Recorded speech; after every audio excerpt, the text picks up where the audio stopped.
ቤቶቹ ላይ እስከ 3 ሚሊዮን ብር ዲስካውንት አለ። የጂም ስፓ ሰርቪስ፣ የልጆች መጫወቻ፣ ፕሌይግራውንድ፣ ፉድ ኮርቶች ይኖራሉ። የከርሰ ምድር ውሃ አለው። ባካፕ ጄኔሬተር አለው። እስከ 1000 መኪና መያዝ ይችላል። ያ ማለት ከአፓርትመንት ቤቶቹ ዳብል እንደማለት ነው። ሁሉም ቤቶች በሚባል ደረጃ ባልከኒ አላቸው። በዚሁ ሳይታችን የሚገኝበት በእርምጃ ልዩነት 16 በላይ ኤምባሲዎች አሉ። ሙሉ በሙሉ በዙሪያው የዲፕሎማት መናኸሪያ የሆነ በዲፕሎማት ሴንተር የተከበበ ነው። ለመኖር በጣም ሴፍ ነው፣ ሴኪዩር ነው። ለኢንቨስትመንት ደግሞ እስካሁን ባለው በዶላር የሚከራይበት አካባቢ ነው። በጊዜ ግቡ ማለት ብቻ ሳይሆን በጊዜ ገንብተን ማስገባትንም እናቅበታለን፣ አድርገነዋል። ደረጃ 1 ኮንስትራክሽን በደረጃ 1 ጥራት በአነስተኛ ዋጋ በፊክስድ ፕራይስ እየተሸጠ ያለ ቆንጆና ዘመናዊ አፓርትመንት ነው።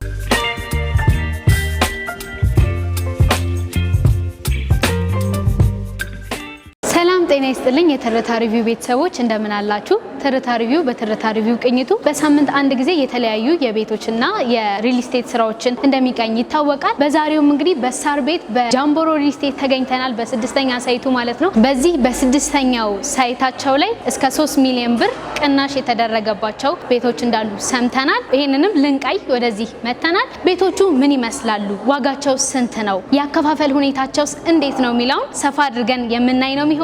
ፕሮግራሙን ከመጀመሪያው እስከ መጨረሻው እንድታዩ እየጋበዝን ለቻናላችን አዲስ የሆናችሁ ቻናላችንን ላይክ፣ ሰብስክራይብ፣ ሼር ማድረግ እንዳትረሱ። ፕሮግራሙን በመምራት አብሬያችሁ ቆይታ ማደርገው እኔ ህሊና አብርሃም ነኝ። በካሜራማን ናኦል አለ። ወደ ፕሮግራሙ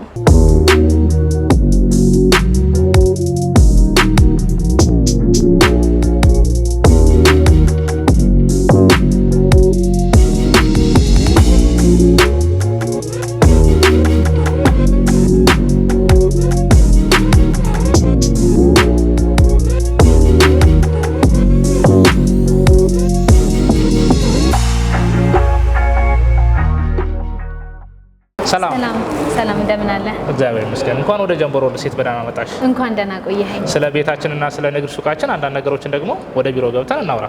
እሺ፣ ደስ ይለኛል። አረፍ በይ። እሺ፣ አመሰግናለሁ። እሺ፣ በድጋሚ እንኳን ደህና መጣሽ። እንኳን ደህና ቆየኸኝ። ስምህንና ራስን በማስተዋወቅ እንጀምር። በተጨማሪም ደግሞ ጃምቦሮ ምንድነው የሚለውን አብራራለን። አመሰግናለሁ። ደሳለው እባላለሁ። የጃምቦሮ ሪል ስቴት ውስጥ የደንበኞች የሽያጭ አማካሪ ነኝ። ጃምቦሮ ሪል ስቴት ማነው ላልሺ ወደሱ ልምጣና ጃምቦሮ ሪል ስቴት ኢትዮጵያ ውስጥ የሚታወቅ የሪል ስቴት አልሚ ድርጅት ነው። በዋናነት ውድበር እና ጉመር የሚባሉ ጉመር ኮንስትራክሽን ላይ፣ ውድበር ደግሞ ሬዲ ሚክስ ኮንክሪት ፕላንት ማምረት ላይ የሚሰሩ ሲስተር ካምፓኒዎች አሉት። ሙሉ በሙሉ ኮንስትራክሽንና ኮንስትራክሽን ሪሌትድ የሆኑ ዘርፎች ላይ ተሰማርቶ ለ12 ዓመት አካባቢ ሰርቷል። ወደ ሪል ስቴት ደግሞ ስንመጣ ኦልሞስት ላለፉት 4 ዓመታት በቦሌ ቡልቡላ 5 የተለያዩ ፕሮጀክቶችን በሪል ስቴት ደረጃ ገንብቷል። መገንባት ብቻ ሳይሆን ወደ 325 የሚሆኑ ነዋሪዎችን ቤት አስረክቧል። የጋራ ፋሲሊቲ አሟልቷል። በጣም የምንታወቅበት 1200 ካሬ ላይ ያረፈ ጃምቦሮ ጅምና ስፓ አለ ቦሌ ቡልቡላ ላይ። በጊዜ ግቡ በሚለው መሪ ቃሉም ይታወቃል። በጊዜ ግቡ ማለት ብቻ ሳይሆን በጊዜ ገንብቶን በማስረከብ ላለፉት 4 ዓመታት ከ325 በላይ ነዋሪዎችን የቤት ባለቤት አድርጓል።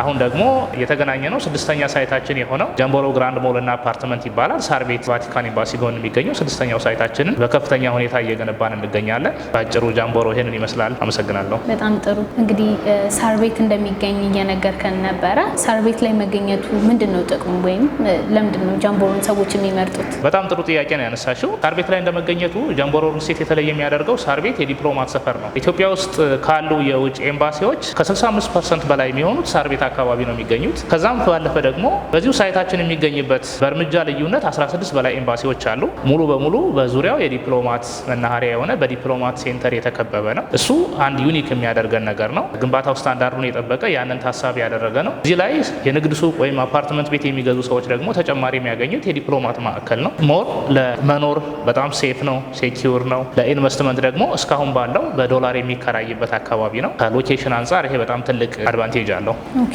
ወደ ቀጣዩ እንግዲህ ጥያቄ ስንሄድ አሁን ባለው ሁኔታ ጃምቦሮ ምን አይነት ቤቶችን ነው እየገነባ ያለው? በተለይ ደግሞ በዚህ በሳር ቤት ሳይት ላይ እንግዲህ በጃምቦሮ ሪል ስቴት 6ኛ ሳይቱ በሆነው በዚህ ሳር ቤት ግራንድ ሞልና አፓርትመንት ብለን እንጠራዋለን። በአጠቃላይ 5200 ካሬ ላይ ነው ያረፈው ግንባታው። 4 ቤዝመንት ከመሬት በታች ወደ 20000 ካሬ ከበር የሚያደርግ እስከ 1000 መኪና መያዝ የሚችል የፓርኪንግ ፋሲሊቲ አለው። ከግራውንድ እስከ 4ኛ ፎቅ ድረስ ሙሉ በሙሉ የንግድ ሞል ነው። 17 ሊፍቶችና 4 እስከሌተሮች አሉት። እስከሌተር ማለት የደረጃ እስከሌተር፣ ደረጃ ስንወጣ የምንጠቀማቸው እስከሌተሮች ማለት ነው። ተንቀሳቃሽ እስከሌተሮች 4 እስከሌተር 15 የተሟሉ ሊፍቶች አሉት። ይሄ ለሞሉና ለአፓርትመንቶች የሚያገለግል ነው። 5ኛና 6ኛ ፍሎር ላይ በልዩነት ካሁን በፊት እንደነገርኩሽ መጀመሪያ ላይም ጂምናዚየም ቡልቡላ ላይ 1200 ካሬ ላይ የገነባ ነው አለ። እዚህኛው ላይ ደግሞ ያን አሻሽለን እስከ 3000 ካሬ ከበር የሚያደርግ የጂምን ስፓ ሰርቪስ፣ የልጆች መጫወቻ፣ ፕሌይ ግራውንድ፣ ፉድ ኮርቶች ይኖራሉ። የልጆች መጫወቻ ግራውንድ ላይ አለ። በዋናነት ግሪን አለ፣ ግሪነሪ ወይም የልጆች መዝናኛ። 5ኛና 6ኛ ፎቅ ላይ ደግሞ እንደ ፋሲሊቲ ሞር መዝናኛን ማዕከል ያደረገ የልጆች ለማደግ እንዲመች ወይም ደግሞ ለልጆች የሚመች አይነት ኢንቫይሮንመንት ለመፍጠር ታስቦ ፐርፐዝሊ የተሰራ አለ። ፉድ ኮርት አለው፣ መዝናኛ ማዕከል አለው። ከዛ ወደ ላይ በብዛት ምንድናቸው? መኖሪያ ቤቶች ናቸው፣ አፓርትመንት ቤቶች ናቸው። 2 እና 3 መኝታ ቤት ዲዛይን አላቸው። አፓርትመንት ቤቶችን ነው እየገነባን ያለ ነው። ሌላ የተለየ የሚያደርገው ኦልሞስት በአራቱም አቅጣጫ ግሪን የተከበበ ነው። በአንደኛው ሳይድ ቫቲካንና ኢንዶኔዥያ ኤምባሲ ያለሙት ደን አለ፣ ግሪን ሙሉ ባልከኒ ሳይድ ቪው የምንለው ወይም አንድ ሰው ቤቱ ላይ ሆኖ በባልከኒ ሲወጣ የሚያየው ግሪነሪ ነው። በአንደኛው ሳይድ ዋናው መንገድ ነው፣ ከሜክሲኮ የሚመጣው ዋናው መንገድ ነው። የሚያምር የከተማ ቪው አለው። ሌሎች 2 ሳይዶችን በተመሳሳይ ግሪን ናቸው። ከዛ አንጻር ለመኖር ምቹ የእውነትም የቤትነት ስሜት ያለው ትልቅ ፕሮጀክት ነው እየገነባን ያለ ነው።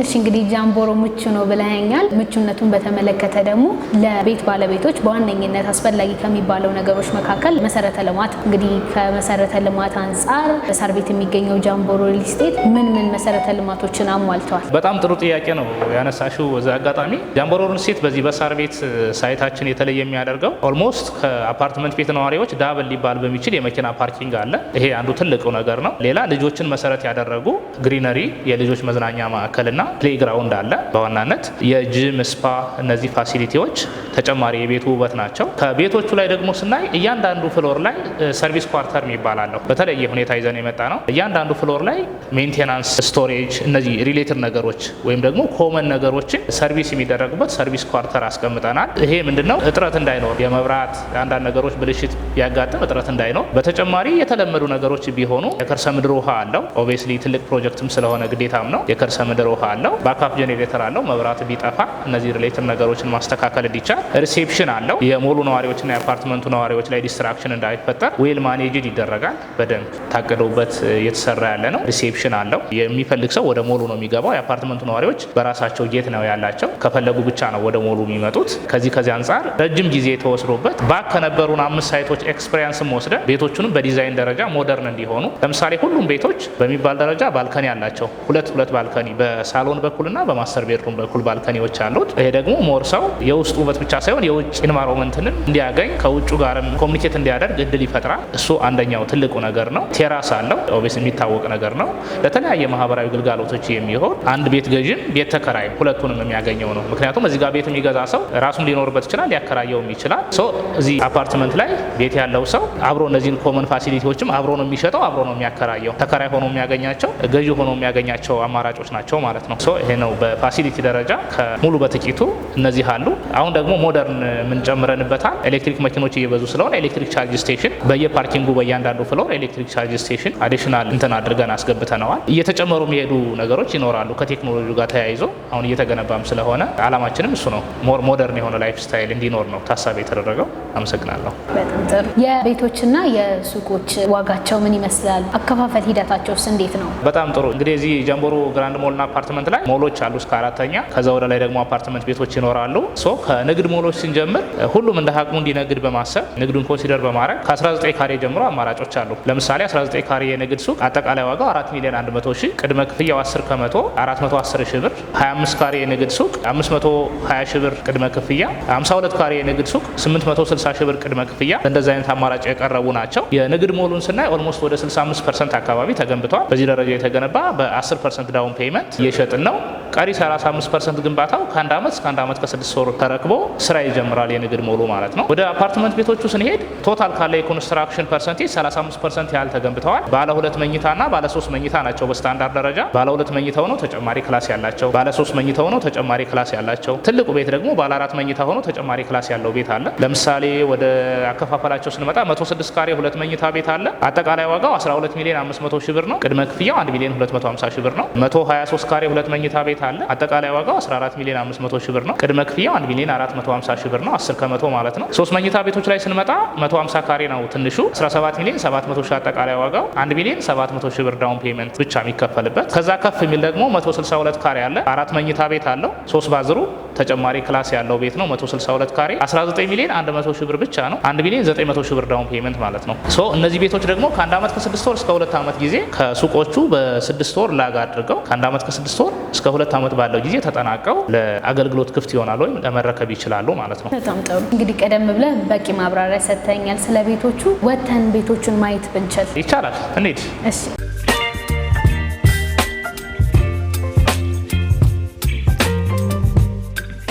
እንደማየው እንግዲህ ቤታችሁ በጣም ያምራል። የግንባታ ጥራቱ ምን ይመስላል እስቲ? በጣም ጥሩ ጥያቄ ነው። ያው ጃምቦሮ ሪል ስቴት በራሱ ሲስተር ካምፓኒ ነው ብዙ ነገር የሚገነባው። እንደምታየው ይሄ ሞሉ 4 ሜትር ከ30 ነው ፍሎር ሄይቱ ማለት ነው። አግዣል ታይፕ የሚባል ሶሊድ ስላብ ነው የምንጠቀመው። ሙሉ በሙሉ ፒውር ሶሊድ ስላብ ነው። ሃይ ስታንዳርድ ወይም ደረጃ 1 ኳሊቲ ነው። ካለበት ሎኬሽንም አንጻር ኤክስፔክት የሚደረገው ስታንዳርድ አለ። ያለበትም መንገድ ዳር ስለሆነ ደረጃ 1 የሚባል ቦታ ላይ ነው። ደረጃ 1 ኳሊቲ ነው እየተገነባ ያለው። ሙሉ ጥራቱ በዚህ ደረጃ ሶሊድ ስላብ በጣም ቲክ የሚባል ደረጃ 1 የግንባታ ስታንዳርድ ነው እየተጠቀምን ያለ ነው። እንደምታየው ነው። ተጨማሪ ነገሮችን ደግሞ ኮንስትራክሽን ላይ እንሄድና ዲቴል ነገሮችን ማየት እንችላለን። ይሄንን ህንጻ ኳሊቲውን መግለጽ ብንችል እንዴት እንገልጽ? በጣም ጥሩ። ኳሊቲው እንግዲህ እንደሚገኝበት ሎኬሽንም ደረጃ 1 ነው። ደረጃ 1 የሚባል የኮንስትራክሽን ጥራት ነው የሚከተለው። ይሄ አሁን 1 ኮለን ነው። ኦልሞስት አፕሮች ቱ 1 ሜትር ተኩል እስከ 2 ሜትር ያህል የሚረዝም ትልቅ ኮለን ነው። በዚህ ደረጃ ነው። ስላቡ 4 ሜትር ከ30 ከፍታ አለው። በጣም ቲክ ነው። ይሄ በራሱ ራሱን የቻለ ሌክዠሪ የሚያስብለው ነገር ነው።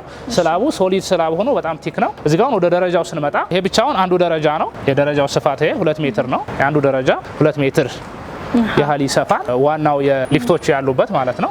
ባክ ሳይድ እዚህ ጋር አንዱ ሊፍት ማየት እንችላለን። ሊፍቱን አሁን እዚህ ጋር እንደምናየው በጣም ትልቅ ሊፍት ነው። 3 በ3 የሆነ ወደ 9 ካሬ እስከ 15 ሰው መሸከም የሚችል አንዱ ሊፍት ብቻውን እስከ 15 ሰው መሸከም የሚችል ይሄንን አይነት 15 ሊፍቶች ናቸው ያሉት። በተመሳሳይ እዚህ ጋር የምናየው 2 ኢስካሌተር ያለበት ባክ ሳይድ ያለው ማለት ነው። መጀመሪያ ታች ያየነው አለ።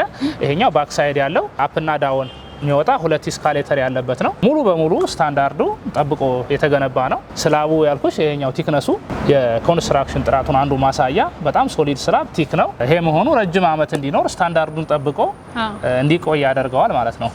ደረጃ 1 ኮንስትራክሽን በደረጃ 1 ጥራት በአነስተኛ ዋጋ በፊክስድ ፕራይስ እየተሸጠ ያለ ቆንጆና ዘመናዊ አፓርትመንት ነው ማለት ነው። ጃምቦሮ ግራንድ ሞልና አፓርትመንት ጠቅላላ አድርጌ ስገልጽልሽ በኮንስትራክሽን ጥራት ደረጃ ከፍታቸው 4 ሜትር ከ30 የሆነ ሙሉ በሙሉ ሌክዠሪ ስታንዳርድ ወይም ደረጃ 1 በሚባል ጥራት እየተገነቡ ያሉ ደረጃቸውን የጠበቁ የንግድ ሱቅና አፓርትመንት ቤቶች ናቸው። ካሁን በፊትም በዛ ጥራት ነው የምንታወቀው።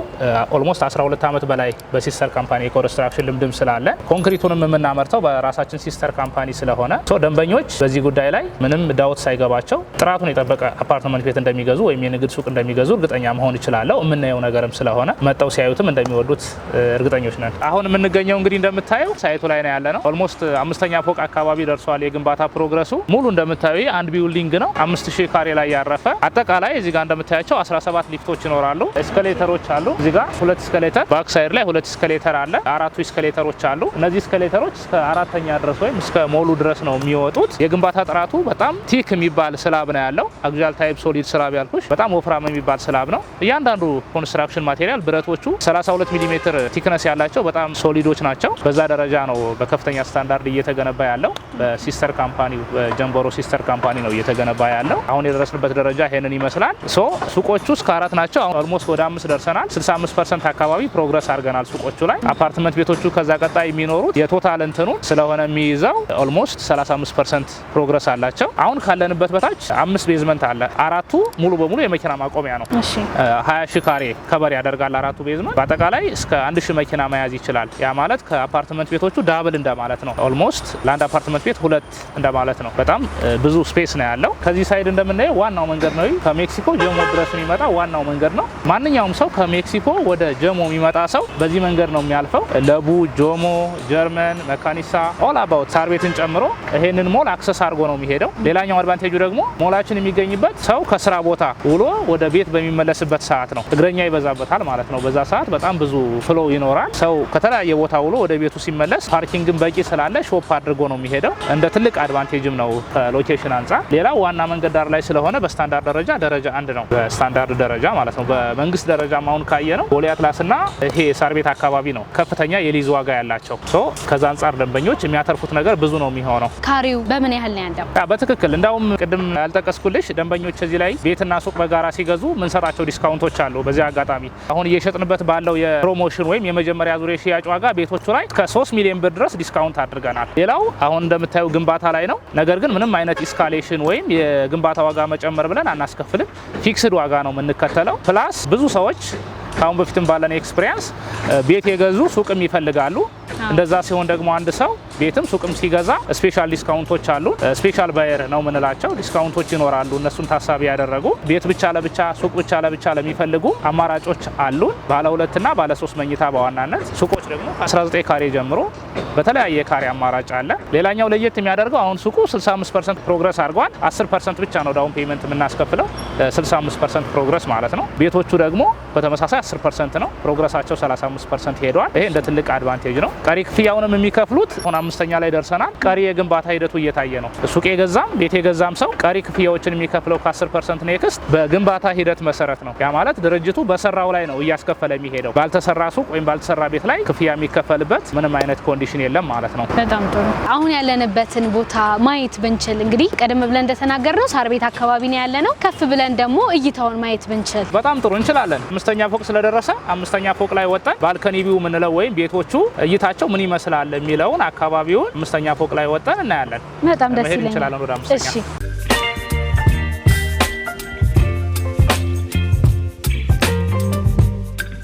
እንግዲህ 5ኛ ፎቅ ላይ ወጣናል። ይሄኛው ቫቲካንና ኢንዶኔዥያ ኤምባሲ ያለበት ሙሉ በሙሉ ያው የቫቲካንና የኢንዶኔዥያ ንብረት የሆነ ግሪን ነው። ብዙ ቤቶች ወደዚህ ነው ቪው የሚያደርጉት። ይሄኛው ባልኮኒ ቪው እንለዋለን። አሁን ያለነው የ3 መኝታ ቤቱ ባልኮኒ ላይ ነው። በዲዛይን ደረጃ እንደዛ ነው የሚሆነው። ሙሉ ግሪን ነው። በላይኛው ኮርነር ሳይድም እንደዚሁ ነው የሚሆነው። ወደዚህ ደግሞ ስንመለከት ሳር ቤት አደባባይ ነው እዚህ ጋር ያለው። ከሳር ቤት አደባባይ ወረድ እንዳን ሳይቱን እናገኛለን። ይሄ መንገድ ማለት ቀጥታ ከመካኒሳ ጀምሮ ለቡ፣ ጋርመንት፣ ጀሞ ሁሉንም የአዲስ አበባ ፓርት ሳር ቤትን ጨምሮ የሚያልፉ መኪኖች በዚህ ነው የሚሄዱት። ለሞሉ አንድ ትልቅ አድቫንቴጅ ነው።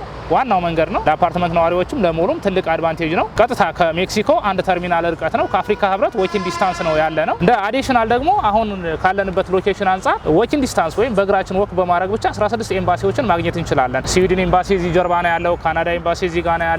ኢራን፣ ኢራቅ እዚህ ኤሪያ ናቸው ያሉት። ሳውዝ አፍሪካ በጣም ብዙ ኤምባሲዎች ዎኪንግ ዲስታንስ ሄደን ማግኘት የምንችለው ነው። እሱ ለሬንታል ቫልዩ አፓርትመንቱን ገዝተው ለሚያከራዩ ሰዎች በዶላር እንዲያከራዩት እድል ይፈጥርላቸዋል። በተጨማሪ ሳር ቤት እንደሚታወቀው መሀል ከተማም ሆኖ ለመኖር በጣም ምቹ ሰፈር ነው። መሀል ከተማም ሆኖ ግሪን ለመኖር በጣም የተስማማ የሚባል አይነት ሰፈር ነው። ሳይታችንም እዛ ላይ እንደመገኘቱ ዲፕሎማቶችም እንደመኖራቸው ለማከራየት በዶላር እንዲያከራዩት እድል ይፈጥርላቸዋል ማለት ነው። አካባቢው ተጨማሪ ውበቱ ይሄኛው ነው ማለት ነው። እሺ እንግዲህ በሳር ቤት የሚገኘው የጃምቦሮ ሪል ስቴት ሰዎች ሲገዙ ምንድነው ጥቅማቸው ወይም ምን ይጠቀማሉ? በጣም ጥሩ ጥያቄ ነው። ከሎኬሽኑና ከቤቶቹ ዲዛይን በተጨማሪ ምንድነው እዚህ ጋር የሚጠቀሙት ነገር ኦል ኢን ዋን ነው። ሱቅ ያላቸው ሰዎች ወይም ቤት ያላቸው ሰዎች እዚሁ ልጆቻቸውን ማሳደግ፣ ማዝናናት፣ ጂምናዚየም መስራት ሙሉ ፋሲሊቲ ነው። ሙሉ ፓኬጆች ናቸው ያሉት። አንድ ሰው ለምሳሌ እዚህ ጋር ሱቅና ቤት ቢገዛ እዚሁ ላይ እየነገደ እዚሁ ትምህርት ቤቶች በቅርብ አሉ፣ ልጆቹን እያሳደገ ጂምናዚየም፣ የልጆች መዝናኛ ፋሲሊቲዎች ሁሉንም በአንድ ማዕከል ነው የሚያገኘው። ሌላ ቦታ መሄድ ሳይጠበቅበት በዛ ሬንጅ ነው። ይሄ 5000 ካሬ ላይ ያረፈ ትልቅም ስለሆነ በፓርኪንግ ደረጃ በቂ ያለው እነዚህ ፋሲሊቲዎች መኖራቸው ሞር እንደ ትልቅ አድቫንቴጅ የመጀመሪያው የሚሆነው እሱ ነው ማለት ነው። ሁለተኛው ነገር እዚህ ጃምቦሮ አፓርትመንትና ሞል ላይ ሰዎች ከተለያየ አዲስ አበባ ክፍል ሾፕ ለማድረግ ይመጣሉ። 628 ሱቆች አሉ፣ ዩኒት ሱቆች ማለት ነው። ኢትዮጵያ ውስጥ እስካሁን ካሉት በአንድ ሞል ደረጃ ትልቁ ነው የሚሆነው። ከተለያየ አዲስ አበባ ፓርት ጃምቦሮ ሞል ላይ ሾፕ ለማድረግ ይመጣሉ። ቢዝነስ ለሚከፍቱ ሰዎች እዚህ ላይ እንደ ትልቅ አድቫንቴጅ ይሆናል። ጃምቦሮም ያንን ታሳቢ አድርጎ ነው በእያንዳንዱ ሱቆች ጋር 3 ሜትር ዲፈረንስ አለ። 4 ሜትር ከ30 ነው የፍሎር ሄይቱ የሱቆቹ ማለት ነው። 17 ሊፍቶች አክሰስ ያደርጉታል። 4 ኤስካሌተሮች አሉ። ይሄ ሁሉ ፋሲሊቲ ሞሉን ሞደርን ለማድረግ የታሰበ ስለሆነ እንደ ተጨማሪ አድቫንቴጅ ይወስደዋል ማለት ነው። በሶስተኛነት እዚህ ላይ የሚኖር 500 ያክል ቤቶች አሉ። በአማካይ 4 ሰው በአንድ ቤት ቢኖር እስከ 2000 ያህል ሰው ለሞሎቹ ኮንሱመር ወይም ተጠቃሚ ነው። ሞሉ ላይ 628 ሱቆች አንዱ የአንዱን ተጠቃሚ ናቸው። በራሱ የደመቀ ያደርገዋል ማለት ነው። ሌላኛውና ትልቁ አድቫንቴጅ ሎኬሽን ዋይዝ ሰዎች ከሜክሲኮ ቀጥታ ወደ ቤታቸው በሚገቡበት የሚያገኙት ነው። ከሰዓት ፍሎ በሚያደርጉበት ማለት ነው። ሶ ከ1000 በላይ ፓርኪንግ ስላለ በቀጥታ ፓርክ አድርገው የሚፈልጉትን ሾፕ አድርገው ይሄዳሉ። ይሄ ሁሉ ነገር አድቫንቴጁ ለማን ነው? እዚህ ጋር ሱቅ ለሚኖራቸው ሰዎች ትልቅ አድቫንቴጅ ይሆናል ማለት ነው። ይሄ እንደ ትልቅ እድል የሚታይ ነው። በእነዚህ ኮንዲሽኖች ጃምቦሮን ይመጡታል። ከምንም በላይ ደግሞ ግን ትራክ ሪከርድ የሚባላል አሁን በሪል ስቴት ላይ ሰርቶ የማስረከብ እንደዛ አይነት ነገሮች አሉ። ጃምቦሮ በ4 ዓመት ውስጥ 5 ሳይቶችን ሰርቷል፣ አስረክበዋል። ሱቆችን፣ አፓርትመንት ቤቶችን ፉል ፊኒሽድ አድርገው ሰርቶ አስረክበዋል። ይሄኛው 6ኛው ሳይቱ ነው። 35% ፕሮግረስ አድርገዋል ከቶታሉ። ሶ ከዛ አንጻር 99% ኤፊሽንት የሆነ ነው ካሁን በፊት በነበረው አፈጻጸሙ። ሶ ከተለያየ ዓለም ክፍል ሆነው ቤት የሚገዙ ሰዎች ደግሞ ይሄኛውን ነገር ኮንሲደር ቢያደርጉት በጣም ጥሩ ይሆናል ብዬ አስባለሁ። ምክንያቱም ቤት ሲገዙ ትልቁ ነገር ትረስት አንዱ ስለሆነ ማለት ነው። ጃምቦሮ በዚህ ሰው ያተረፈ ድርጅት ነው። ከዛም አንጻር በደንብ ይጠቀማሉ ትራክ ሪከርዱ። ሌላኛው ደግሞ ዋጋው ፊክስድ ነው። ዛሬ ያዩትን የሰሙትን ዋጋ ውላቸው ላይ የፈረሙበትን ያንን ዋጋ ነው እስከ መጨረሻው የሚከፍሉት። ይሄ በአግሪመንትም የታሰረ ነው። ፊክስድ ዋጋ ነው ያለው ማለት ነው። ሌላኛው የጃምቦሮ አሪፍ ነገሩ እሱ ነው። ከምንም በላይ ደግሞ አካባቢው ያው ባልከኒ ቪው ነው፣ ግሪን ነው ኤሪያው። ኦል አባውት ኢንተረስቲንግ ነገር ነው። ከጊዜ ጊዜ ቫልዩ እየጨመረ የሚሄድ ነው። ያለቀ ሰፈር ነው። ተገንብቶ ያለቀ የሚወደድ አይነት ሰፈር ስለሆነ ከጊዜ ጊዜ የቤቱ ዋጋ የሱቅ ዋጋ ቫልዩ እየጨመረ ነው የሚሄደው። ከዛ አንጻር ብዙዎች እስካሁን የገዙን ከስተመሮችም ይሄንን እንደ ትልቅ አድቫንቴጅ ወስደውታል። አሁን ለሚመጡ ሰዎችም ይጠቀሙበታል ብለን ሪከመንድ ማድረግ እንፈልጋለን።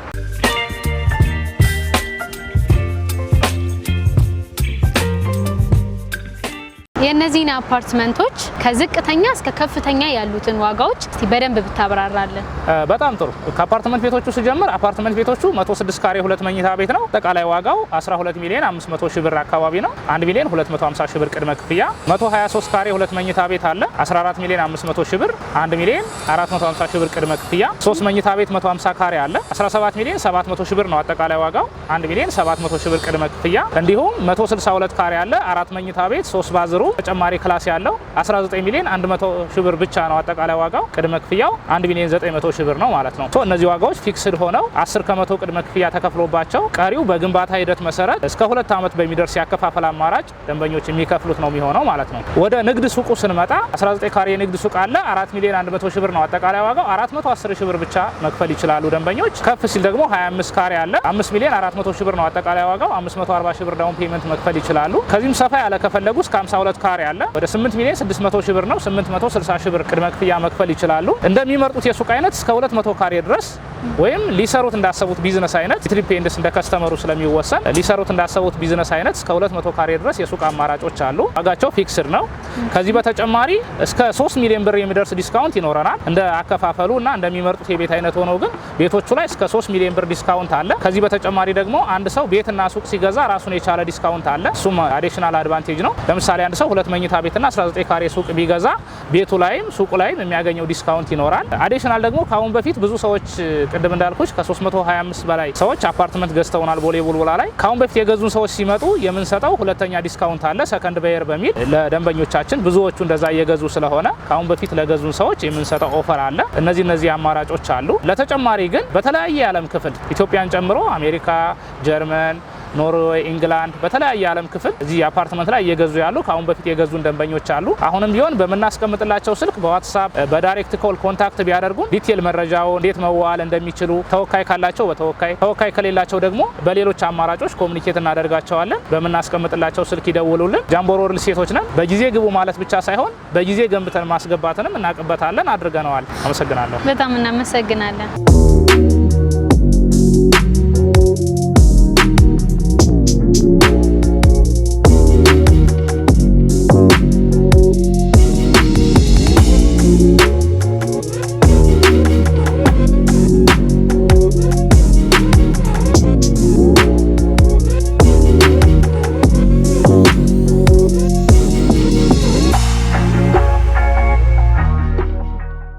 የተከበራችሁ የተረታ ሪቪው ቤተሰቦች እንግዲህ ከጃምቦሮ ሪል ስቴት ጋር የነበረን ቆይታ ይሄንን ይመስል ነበር። ጥሩ የሆነ መረጃ እንዳገኛችሁበት ተስፋ እናደርጋለን። ቻናላችንን አዲስ የሆናችሁ ሰዎች ላይክ፣ ሰብስክራይብ፣ ሼር ማድረግ እንዳትረሱ። ፕሮግራሙን ወደ እናንተ በማድረግ ሳብሬያችሁ ቆይታ ያደረኩት እኔ ሊና ብራም ነኝ። በካሜራማን ናኦል አለ። በቀጣይ በተለያዩ ፕሮግራሞች እስከምንገናኝ ቸር ቆዩ።